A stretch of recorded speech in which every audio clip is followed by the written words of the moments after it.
ये है फलक की कहानियों का अद्भुत संसार। किस्सा कहानी, कहानियाँ जिनमें हम लिखते हैं खुद को। मैं हूँ भगवती सक्सेना और आपको सुना रही हूँ बंकिम चंद्र चट्टोपाध्याय का उपन्यास दुर्गेश नंदिनी का दूसरा भाग। सुनिए दुर्गेश नंदिनी उपन्यास का दूसरा भाग। जगत सिंह ने सालेश्वर मंदिर से अपने सैनिकों के साथ प्रस्थान किया। बंग देश में कतलू खां पठान द्वारा मुगल प्रतिनिधि आजम खां और शाहबाज खां को परास्त किए जाने पर अकबर ने राजा मानसिंह को बंग देश भेजा था। मानसिंह के साथ उनका पुत्र जगत सिंह भी बंग देश गया था।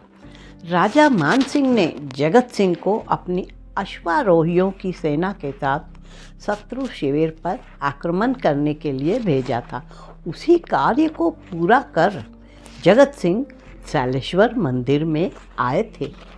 सालेश्वर मंदिर से प्रस्थान कर जगत सिंह अपने पिता के शिविर में आए तो वहाँ वह अपने सरदारों से मंत्रणा कर रहे थे। मानसिंह कह रहे थे, दिन दिन गांव परगने दिल्लीश्वर के हाथों से निकलते जा रहे हैं। पठान संख्या में हमसे अधिक हैं। उनके पास सुदृढ़ दुर्ग भी है। वे आक्रमण करके दुर्गों में सुरक्षित हो जाते हैं। मेरा विचार है कि संपूर्ण सेना का विनाश न कराकर थोड़ी सेना किसी दक्ष सेनापति के नेतृत्व में भेजी जाए। एक सरदार बोला, महाराज, जहाँ पूरी सेना भेजने में खतरा है वहाँ छोटी सेना भला क्या करेगी? मैं छोटी सेना आमने सामने युद्ध करने के लिए नहीं भेजना चाहता। छोटी सेना गुप्त रूप में जाकर ग्रामवासियों पर पठानों के दमन को रोक सकती हैं। इस कार्य के लिए मृत्यु के मुख में कौन जाएगा? क्या इतने राजपूतों और मुगलों में एक भी ऐसा वीर नहीं जो मृत्यु से ना डरे? राजा मानसिंह के ये शब्द सुनकर 5-7 मुगल और राजपूत एक स्वर में बोले, आज्ञा करें महाराज, हम उद्यत हैं। मुझे हर्ष हुआ तुम्हारा साहस देखकर। तुम में जो सबसे छोटी सेना लेकर जाने को उद्यत हो उसे जाने की आज्ञा दी जाएगी। मैं चाहता हूँ वह वीर केवल 10,000 सैनिक लेकर जाए। जगत सिंह बोले, महाराज, मुझे आज्ञा हो तो मैं 5,000 सैनिकों को लेकर कतूल खां को सुवर्ण रेखा के उस पार खदेड़ाऊं। जगत सिंह का साहस देखकर महाराजा मान सिंह स्तब्ध रह गए। वह बोले, पुत्र जगत सिंह, लगता है तुम दुस्साहस दिखा रहे हो। जगत सिंह बोला, महाराज, सेवक यदि प्रतिज्ञा पूरी न कर मुगल सम्राट की सेना के विनाश का कारण बने तो राजदंड प्राप्त करे। महाराज मानसिंह सहर्ष बोले, तुम क्षत्रिय धर्म का पालन करने के लिए जाओ जगत सिंह, मैं तुम्हें आज्ञा देता हूँ। जगत सिंह ने उसी दिन 5,000 सैनिकों को साथ लेकर मंदारण नगर की दिशा में प्रस्थान किया।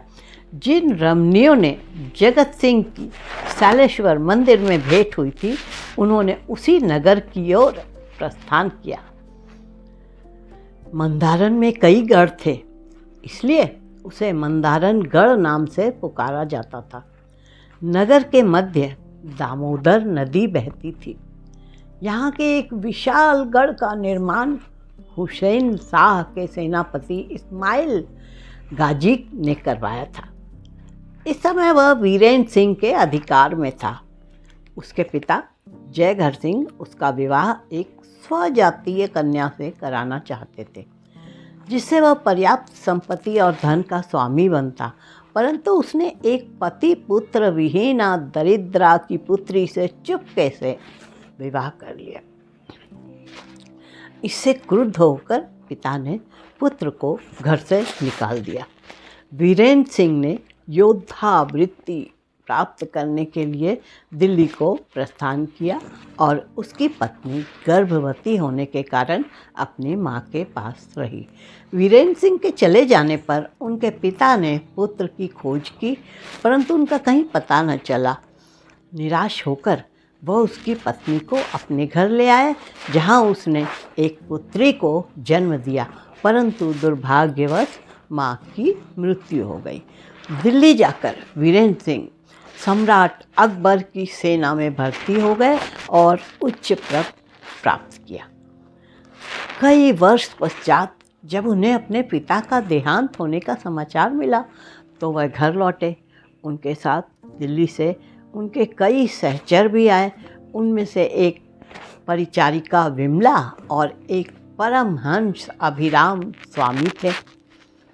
विमला वीरेंद्र सिंह की कन्या की देखभाल करती थी। विमला यौवन काल में परम सुंदरी रही होगी। इस आयु में भी उसका रूप अद्वितीय था। विमला विधवा थी अथवा सधवा कोई नहीं जानता था। वह आचरण सभी विधवा का करती थी।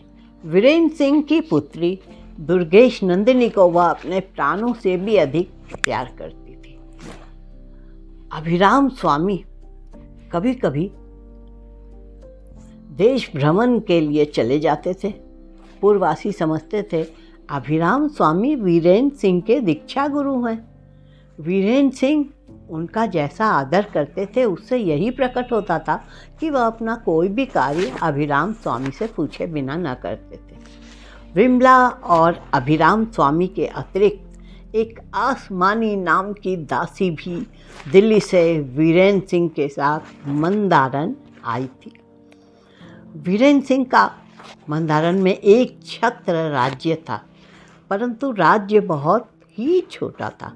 उसकी समानता पठानों और मुगलों को सत्ता से नहीं की जा सकती थी।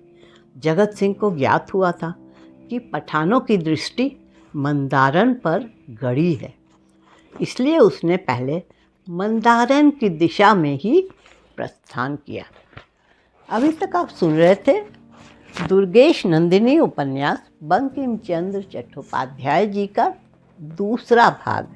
ये है फलक का किस्सा कहानी चैनल।